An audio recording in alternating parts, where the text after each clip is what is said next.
call and say that you'll be mine, and mine you'll always be.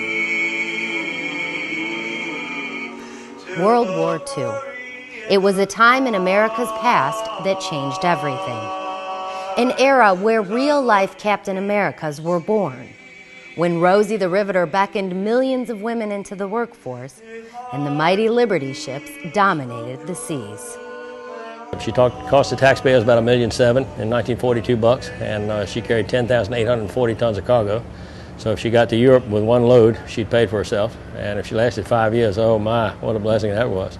So she's lasted much longer than 5 years. But this class of ship carried 70% of the cargo used to prosecute World War II. Just 2,710 of these beasts were made between 1941 and 1945 to help win the war. This ship, the John W. Brown, accounts for 50% of today's fleet. There's only 2 of these ships left in the world. When the other one goes, it's just us, and there's nobody to man them anymore.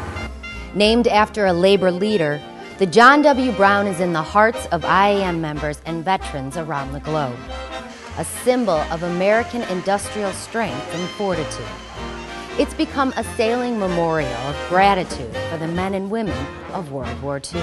We don't realize what they gave up, so we keep it alive for them, to keep history alive. Keeping history alive is what brought the machinists to this project, to honor those workers who helped build this industrial powerhouse that has lasted literally for more than 7 decades. You know, you're not dealing with a bunch of steel and rivets and whatever, you're dealing with human beings.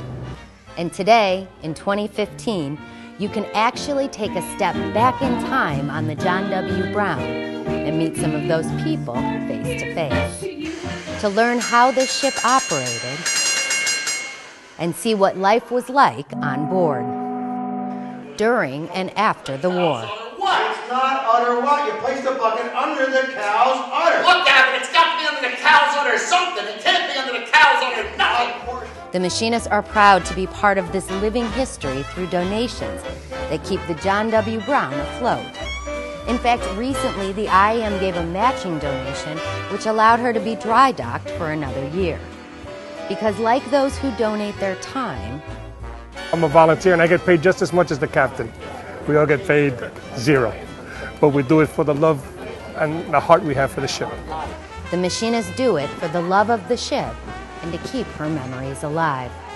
Garcia remembers when the Brown was used as a vocational high school in New York City from 1946 to 1972.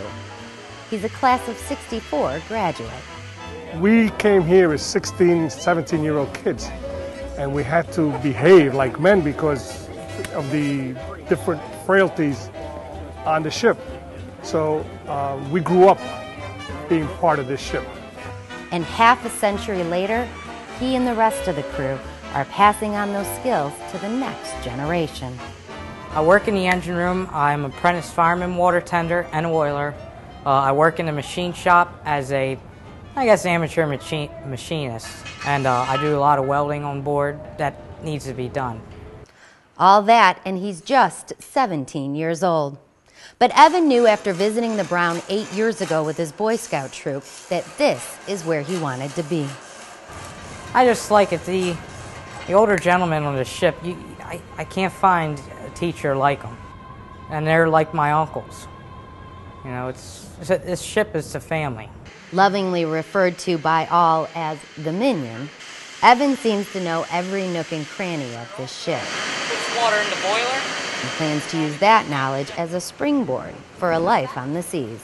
25 years, 30 years, I'll be able to look back and say, I started out on a Liberty ship. And I'll also be able to say that I will, at that point in time, I will probably be the only person in the world that will be able to run a reciprocating steam engine. Because, I mean, nobody my age does it.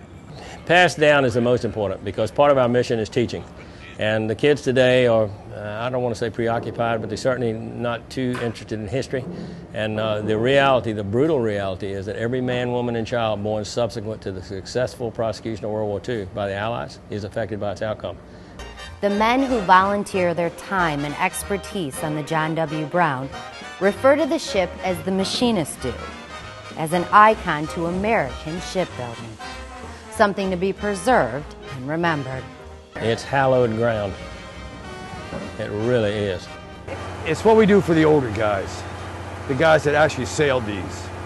It keeps them alive. And like any good machinist would do, they plan to stick around to take care of her until the end. As long as the ship is sailing, I'll be around. Even if it would stop sailing, I'll still come around. A machinist is alleged to be able to fix anything but the crack of dawn and a broken heart. But I would try my best with a broken heart.